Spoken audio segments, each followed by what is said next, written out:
Hello viewers, আসসালামু আলাইকুম। Welcome to রিমাস cooking recipes. তো বন্ধুরা, চলে এসেছি মজাদার একটি মাছের রেসিপি নিয়ে আপনাদের মাঝে।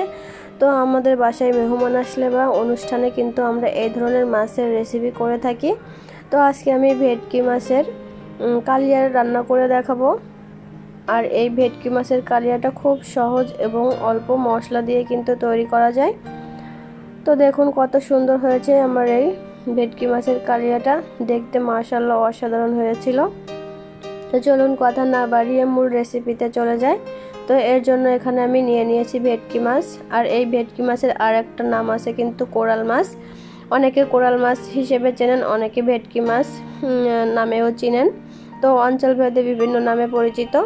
তো এখন দিয়ে দিব পরিমাণ মতো লবণ, অর্থাৎ স্বাদ মতো, আর পরিমাণ মতো হলুদ দিয়ে আমি মাছটা মেখে নিব। আর এখানে আমি 6 পিস পরিমাণ মাছ নিয়ে নিয়েছি। মাছটা খুব সুন্দর করে হাত দিয়ে ডলে ডলে মেখে নিব, যাতে করে সব জায়গায় খুব সুন্দর মতো হলুদ লবণটা মাখানো যায়। তো মাখানো হয়ে গিয়েছে। এখন আমি চুলায় একটি কড়াই বসিয়ে দিয়েছি। আর কড়াইটা কিন্তু খুব ভালো করে গরম করে নিতে হবে, তা না হলে কিন্তু মাছ ভাজার সময় নিচে লেগে যেতে পারে। এজন্য খুব ভালো করে হিট করে নিতে হবে। তো তেলটা গরম হয়ে গিয়েছে। এ পর্যায়ে মাছগুলো আমি এক এক করে দিয়ে দিব, দিয়ে খুব সুন্দর করে লাল লাল করে ভেজে নিব।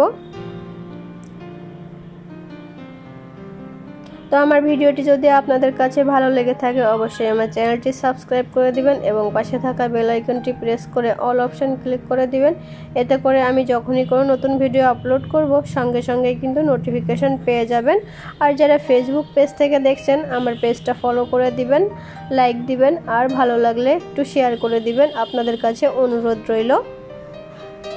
তো দেখুন মাছগুলো কিন্তু আমার ভাজা হয়ে গিয়েছে। এখন আমি কিন্তু উল্টিয়ে অন্য পাশও কিন্তু খুব সুন্দর করে ভেজে নিব। তো এভাবে কিন্তু মাছ ভাজা হয়ে গিয়েছে। এখন আমি এগুলো উঠিয়ে নিব। আর এই মাছটা ভাজার সময় কিন্তু খুবই সাবধানতা অবলম্বন করবেন, কারণ এই মাছটা খুবই নরম মাছ, একটু কিন্তু ভেঙে যাওয়ার সম্ভাবনা বেশি থাকে। তো সাবধানে মাছগুলো ভেজে নেবেন। তো মাছ ভাজা হয়ে গিয়েছে। এই পর্যায়ে কিন্তু আমি এখানে আরও কিছুটা পরিমাণ তেল অ্যাড করে নিয়েছি।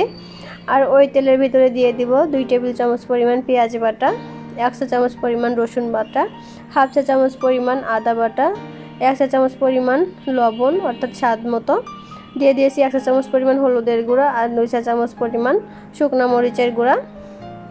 আমি আমার মাছের পরিমাণ অনুযায়ী কিন্তু মশলাগুলো অ্যাড করে দিয়েছি। আপনারা আপনাদের মাছের পরিমাণ অনুযায়ী মশলাটাও অ্যাড করে দিবেন। এখন কিন্তু খুব ভালো করে মশলাটা কষিয়ে নেব। এর জন্য সামান্য পরিমাণ পানি দিয়ে দিয়েছি। এখানে দিয়ে দিয়েছি একটা মিডিয়াম সাইজের টমেটো, আর দিয়ে দিয়েছি জিরার গুঁড়া, দিয়ে খুব ভালোভাবে মশলাটা আবারও কষিয়ে নিব। মশলাটা কষানো হয়ে গিয়েছে। এই পর্যায়ে দিয়ে দিব টক দই। আমি খুব ভালোভাবে টক দইটা ফেটিয়ে নিয়েছি। তো এটা দিয়ে দিব, দিয়ে বেশ আবারও কিন্তু কষিয়ে নিব। আর এভাবে কালিয়া রান্না করলে কিন্তু দারুণ লাগে খেতে। তো এখন দিয়ে দিব সামান্য পরিমাণ একটু চিনি স্বাদের জন্য। তো আপনারা চাইলে স্কিপ করতে পারেন, যেহেতু টমেটো আর টক দই দেওয়া হয়েছে। তো সেজন্য আমি সামান্য পরিমাণ একটু চিনি দিয়ে দিয়েছি, এতে করে স্বাদটা খুব ভালো আসবে। আর পরিমাণ মতো পানি দিয়ে দিয়েছি। পানিটা যখন বলক এসে যাবে, এ পর্যায়ে কিন্তু আমি ভেজে রাখা মাছগুলো ভিতরে দিয়ে দিব।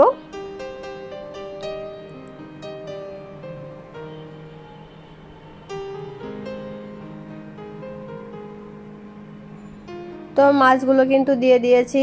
কিছুক্ষণ জাল দেওয়ার পরে কিন্তু আমি এখানে 2-3টা কাঁচামরিচ ফেলে দিয়ে দিয়েছি, খুব সুন্দর একটা ফ্লেভারের জন্য। তো রান্নাটা কমপ্লিট। এখন আমি নামিয়ে পরিবেশন করে দেব। তো দেখুন কতটা সুন্দর হয়েছে। আমি কিন্তু নামিয়ে পরিবেশন করে দিয়েছি। মাশাআল্লাহ, খেতে দারুণ হয়েছিল। যারা কখনো ট্রাই করেননি, একবার এভাবে ট্রাই করে দেখতে পারেন। আশা করছি যে আপনাদের কাছে ভালো লাগবে।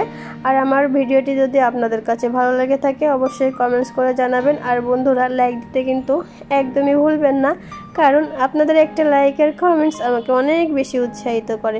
আমার ভিডিওটি দেখার জন্য সবাইকে অসংখ্য ধন্যবাদ। আল্লাহ হাফেজ।